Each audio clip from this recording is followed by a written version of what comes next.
OpenClaw 4.22 just shipped one of the biggest updates we've seen this month. And there's a lot to unpack here because in one single release, you now have Grok image generation, Grok voice, Grok speech to text, a brand new Tencent AI model from China, a local mode that runs without a gateway, and a way to add models straight from chat without restarting anything. This is a full toolkit drop. And if you're using OpenClaw for your business right now, you've been thinking about it, this changes what's possible for you starting today. So let me walk you through everything that matters. First up, XAI just got a massive integration. So inside OpenClaw 4.22, OpenClaw now supports Grok image generation, text to speech, and speech to text natively. That means right inside your OpenClaw setup, you can now generate images using Grok Imagine and Grok Imagine Pro. You can edit images with reference photos. You can get 6 live XAI voices for text to speech. And the audio formats cover MP3, WAV, PCM, and G.711. Plus, Grok's speech to text now works for transcription. And here's the part that caught my eye. XAI's real-time transcription is now piped into OpenClaw's voice calls. So what does that actually mean for you? It means your AI agents can now talk, they can create images, and they can now do all of that through Grok Stack, which XAI built in-house from scratch. That same stack powers Grok Voice for over 600 million active users on X and Tesla vehicles. XAI claims a time to first audio of under 1 second. They rank #1 on Big Bench Audio, and their speech to text accuracy on phone call entity recognition, so names, dates, account numbers, etc., sits at a 5% error rate. 11 Labs, for example, is at 12%. DeepGram is at 13.5%. So Grok sitting at 5% is way better.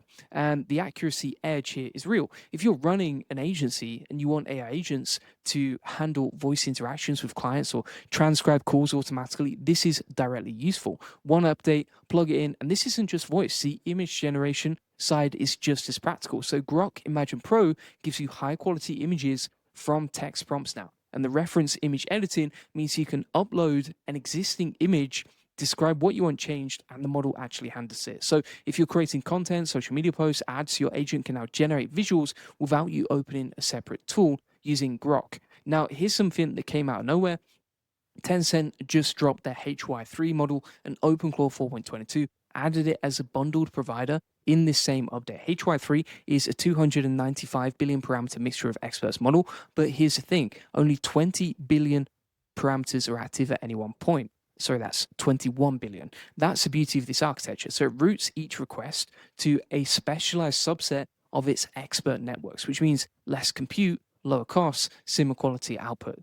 And the benchmarks back this up too on SW Bench Verified, which tests whether a model can fix real bugs from GitHub repos. HY3 jumped from 53% on the previous version to 74.4% on Browse Comp, which tracks complex web research tasks. It hit 67.1%. And on a real Tsinghua University math PhD qualifying exam, it scored 88.4%. Not a curated data set, right? This is an actual exam. Tencent's AI chief, Yao Shanyu, who came over from OpenAI, led the rebuild. They started training in late January and shipped in under 3 months. This model is fully open source. It's on Hugging Face, Model Scope, and GitHub right now. It supports a 256K context window, and OpenClaw 4.22 wired it in with tiered pricing through Tencent's Cloud's Token Hub onboarding. So you can access it through OpenClaw with proper setup from day one. Now, here's what I want to flag, and something I want to flag for you, right? If you're watching this and you're thinking, okay,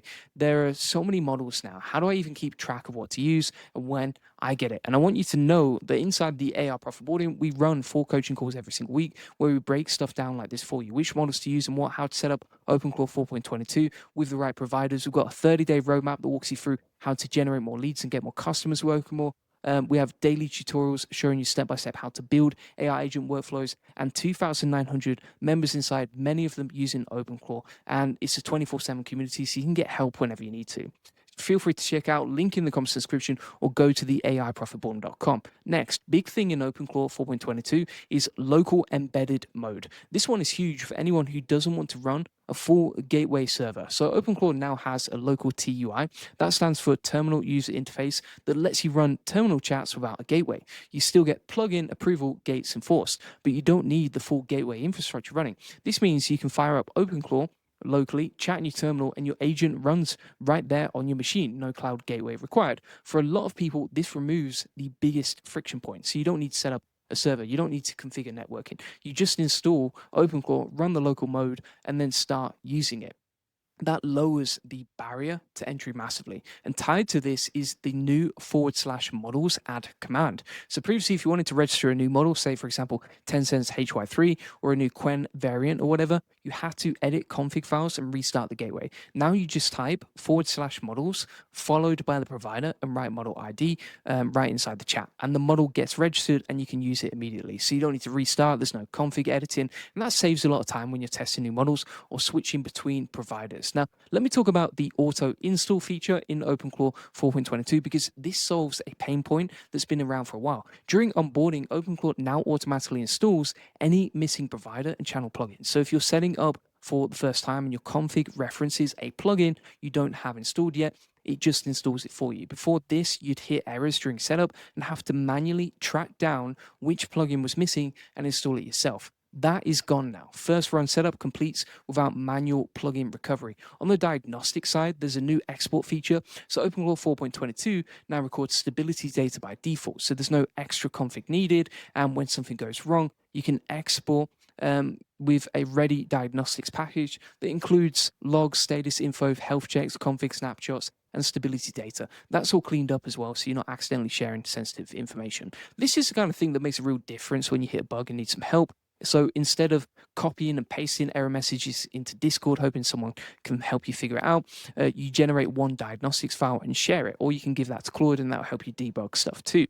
There's another provider update worth mentioning too. So Amazon Bedrock now supports Claude Opus 4.7 through what's called the mantle route. This uses Anthropic's messages API with bearer auth, right? What this means in practice is if you're on AWS and you use Bedrock, you can now access Claude's latest flagship model through OpenClaw properly. The tokens refresh at runtime instead of being baked in at setup time. So long sessions don't break when your initial token expires. This was a real issue before, and sometimes you'd be mid workflow and your Bedrock session would just break because the auth token aged out. And speaking of GPT-5, the prompt overlay system got a big upgrade in OpenClaw 4.22. So the GPT-5 behavior guidance, the personality settings, the heartbeat settings, the instructions, etc., now apply consistently across OpenAI, OpenRouter, OpenCode, OpenCodex, and other GPT providers.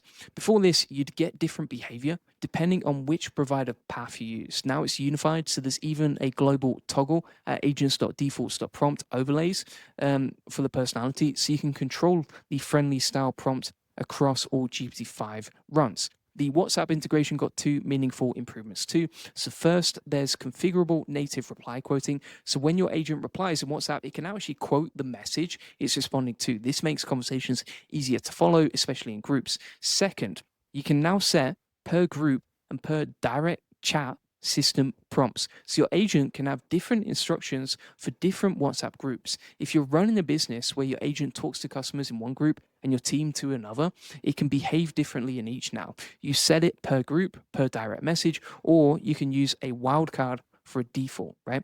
There's a new sessions management system in OpenClaw 4.22 too.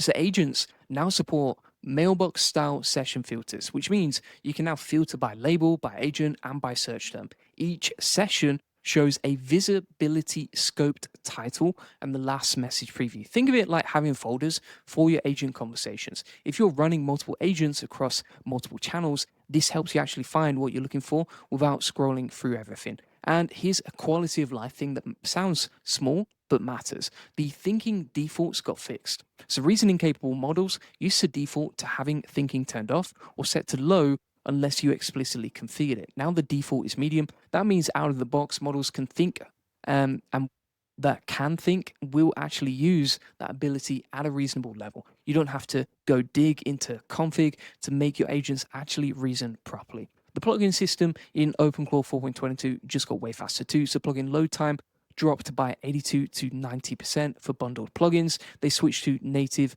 JITI loading, so JITI loading for built modules, which cuts the startup time dramatically. If you've ever waited for OpenClaw to start up and wonder why is it taking so long. This is a direct fix. There's also a new community plugin called Token Juice. It compacts noisy exec and bash tool results in embedded runs. So when your agent runs a shell command and gets back a wall of text, Token Juice trims it down to what actually matters before it hits the context window. That simply just means your agent's context window doesn't get filled up with garbage output from command line tools, which means more room for actual useful context. The Claude CLI integration also improved in OpenClaw 4.22, so sessions now persist through gateway restarts and idle exits. If you're using OAuth, your session stays stable through token refreshes. Before, a gateway restart would lose your Claude conversation. Now it picks back up where it left off. This is one of those things, I've seen mixed things about this where basically in the latest updates from OpenClaw, they are saying that you can use Claude CLI, but in practice, you actually can't. So just be aware of that, but it is in the changelog. So something to be aware of. Maybe it's going to be fixed soon, or maybe it's going to change soon, or something like that. And that's basically it, right? There's been a bunch of security improvements too, and the config system itself got more resilient. There's also now a last known good config restore option, right? So if your config file stops working, or metadata is missing, or the gateway disappeared, or something like that, you can now restore the old version. And if you've ever had your config file get mangled by a bad edit, and then watch your gateway refuse to start, this actually saves you. And I know that's quite a lot to handle, right? We've been through a lot of updates today, but here's why it matters. Every single one of these updates makes OpenClaw 4.22 more stable, faster to set up, and more capable out of the box. The Grok integrations alone open up voice and image workflows that used to require separate tools and separate API keys and separate billing, right? Then you've got Tencent's HY3, which gives you a powerful open source model option that costs less to run. The local mode removes the need for a gateway entirely, and there's a bunch of other improvements too. There's actually 60 contributors in this one single release, so this is not slowing down as an open source engine. Every week, there's more providers, more channels, more fixes. The pace is absolutely relentless. And the one thing that I keep seeing that excites me is this: the gap between what you needed to know a year ago to run AI agents and what you need to know today is shrinking fast. A year ago, setting up something like OpenClaw required real technical skill. You have to understand gateways, config files, provider auth workflows, right? Plugin management. Today, the onboarding auto installs plugins. Local mode skips the gateway, right? The whole thing is getting more and more accessible with every single update. And that's a trend line worth paying attention to. AI agents are getting easier to use, faster to set up, more capable once they're running. And the people who start using them now for their business, for getting clients, for automating their workflows, they're building an advantage that improves every single month. Now, if you want to be one of those people, feel free to check out the AI Profit Boardroom. We've already built step-by-step OpenClaw setup guides. We've got a full 6-hour course on there for OpenClaw. We have weekly coaching calls where we go deep on this. You can ask questions live about your setup and your configurations and share your screen, etc.